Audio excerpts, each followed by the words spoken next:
open it up. I know this is something that Kabi and I talked about before, but one of the things that we're big on, especially on the podcast, is making sure that we break things down to a very elementary level for people, because we never know like who's listening. So can you explain, like you're explaining it to a 5-year-old, what's a CPA and like what's a managing part? Like what do you do? Like what does your job entail? Oh yeah, that's good because I think that most people probably don't even know what that is. So CPA stands for Certified Public Accountant. Basically, I'm like the top tier of accountancy, right? So you can go to school, you can get a bachelor's in accounting, you get a master's in accounting, but this is like the certificate that kind of certifies everybody and puts everybody on like an even playing field to say that, hey, you do know what we feel like is important from an accounting standpoint, and it covers like business, audit, taxes, and like financial statement analysis and things like that. And so and this is the interesting thing too, because you don't have to be a CPA to practice taxes. You don't have to be a CPA to be an accountant. It just kind of gives you it just lets everyone know that you definitely understand certain components of the accounting industry. But anybody can technically be an accountant, anybody can do taxes. It just kind of it's just a license that kind of certifies some of the things that we do. Yeah. Oh, and a partner. So I'm a partner in the CPA firm, and that's a whole different animal in itself, right? So basically, when you say partner, you could just change that word and say business owner. So I'm a business owner, and the business that we're in is the service business of preparing taxes to make sure that people are in compliance. We do some business coaching. We do some financial advising now. And we're going to get into helping people with real estate acquisition as well going into 2024. So we're just expanding our services to really meet our clients' needs. Like most of our clients are like middle class, working individuals, small business owners. And so we find that the things that they need the most is people are like in their business, like owner operators, and they're having a hard time just being an owner. Like they're doing every component of the business. And we try to help people transition away from that. And then we also, one of the biggest purchases that most people make is their primary residence. Like most of our clients, like the biggest purchase that they're going to make in their lifetime is probably going to be that, maybe an investment property. So we just want to be able to help them full service with that. For sure.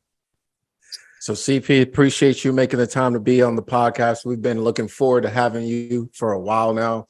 So if you had to take all of that, all of what you just said, and just summarize it, right? Like literally 5-year-old go, hi, Mr. CP, what do you do? Right?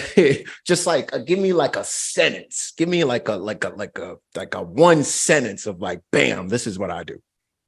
So in short, I help people accomplish their goals through tax and compliance.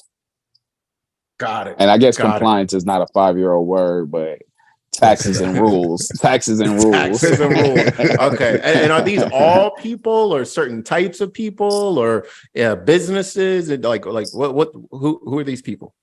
No, it's all people. It's a range of people located all over the world. You don't have to be in Florida. I have clients all over the country. Some clients are kind of what they refer to as expats, where they're U.S. citizens but living abroad. So a big scope. Okay. And is it just if I come to you, can you just help me with taxes? Are there other things that you can help me with? I mean, you mentioned compliance, but let's say maybe I don't have a business or something. So I can help you with taxes, but we do specialize in, because you're probably not going to need a lot of help from me if you don't have a business and you just work like a W-2 job where you're going to get a W-2 at the end of the year. It's probably not going to be a lot of questions that you have for me other than like, am I contributing the right amount to my 401k, or am I withholding the right amount from my paycheck every week? But other than questions like that, you're probably not going to have a ton of questions for me. The business owners probably need me a lot more because they have a lot of moving parts that are taking place every day. So they probably have a lot more questions. It's probably like a lot more things I could do for them. But I can honestly help everybody. Is there like a let's say revenue cutoff, or do you help like individuals across a wide spectrum of revenue or size of company or business? So what you're actually saying is an interesting question, because the short answer is I help everybody, right? I help everybody from A to Z. So I help the person. You could be a person that literally maybe you just got out of your parents' house, teenager, I'm doing your parents' return, and now you're working at the mall. You have a W-2. You need help filing your tax return, right? So I can help you. You probably don't need a lot of help. You probably can help yourself, but I can help you if you need help, right? But then we also have some clients that have numerous investments and real estate portfolios, and a lot of businesses that do really, really well. I would say million plus gross sales, right? And I can help them as well. So there's not a cap, there's not a limit. But the what I was going to say is there is a point to where if you are looking to, as a business owner, if you are looking to scale, if you are looking to kind of create processes, you do have to have some kind of like, this is my product menu, right? You have to kind of find that area of expertise so you can be great at something versus just good at a lot of things. So we are getting to a point to where we're kind of refining and honing in on our services to where we're not everything for everybody, where we're that company that just makes a really, really good cheeseburger with 3 pickles, mustard, and ketchup. We can take the pickles off, but don't ask us for lettuce or onions, right? Like, what we do is we make a really, really good cheeseburger, one that's worth your while. And so we're becoming that because we feel like that gives us a model that you can scale, and we can create those processes. And we want to teach other business owners like to hone in on their skill sets to be great at one thing versus trying to be everything for everybody. Because then it's impossible to like have that redundancy and growth. I love that. I love that. I'm gonna toss this one here your way. I got a lot of questions before I throw it back to Chris here to see whatever else kind of he's got to say. It's probably not as important, but it's all right. So he said it. I like the analogy of the cheeseburger, right? Or if you will, a chicken sandwich. Let's make you Chick-fil-A because it's a little bit better than McDonald's. All right. So again, what is your chicken sandwich? What is your chicken sandwich? What is the thing that you guys are really moving towards, like specializing in and being known for?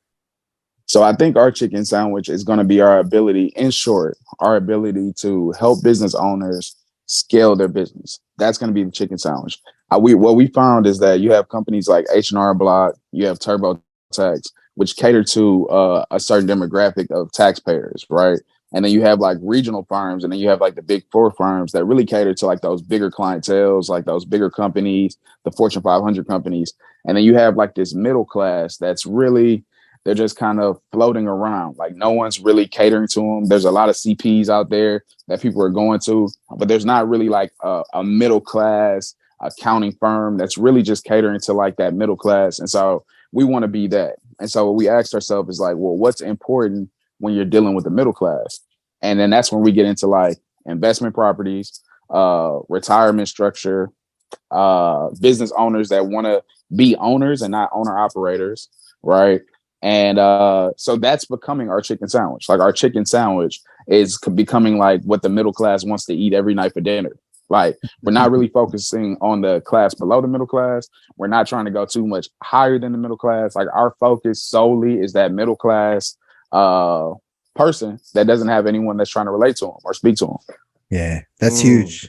That's huge. Chris, right before you go, I got to follow up on this, man. You're dropping so many gems. I got to follow up on this before Chris goes here. How do you define the middle class?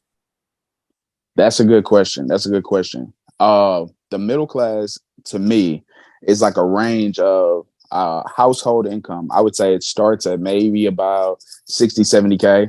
And then it could go up as high as 5 million, believe it or not.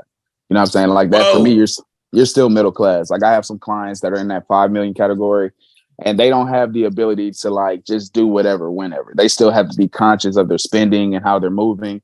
When you get out of that middle class, like when you're above the middle class, you're not thinking about your spending. Like you really could not overspend. You don't have to really worry about that.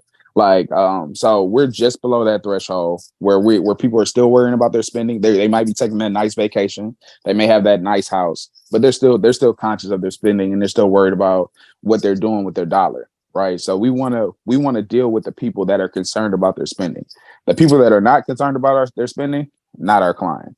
Yeah. And the people that are just below that threshold where they're trying to figure things out and trying to get their bearings, that's not our client either, because we don't want to break anybody's back with our fee structure and what it takes for us to be successful in the relationship. Thank you for tuning in to another episode of The Good Life. If you enjoy this episode, please take a moment to subscribe and like our channel. If you have any feedback or suggestions for future episodes, please leave us a comment down below. If you're listening to the podcast audio version, we appreciate you just as much. Thank you for tuning into The Good Life Show. We believe that everyone has the potential to live their best life, and we hope our show helps you get that one step closer to achieving your goal. If you know someone who would benefit from our show, please share it with them, and thank you for your continued support. That's it for another week's episode here on The Good Life. We'll see you next week for another inspiring conversation.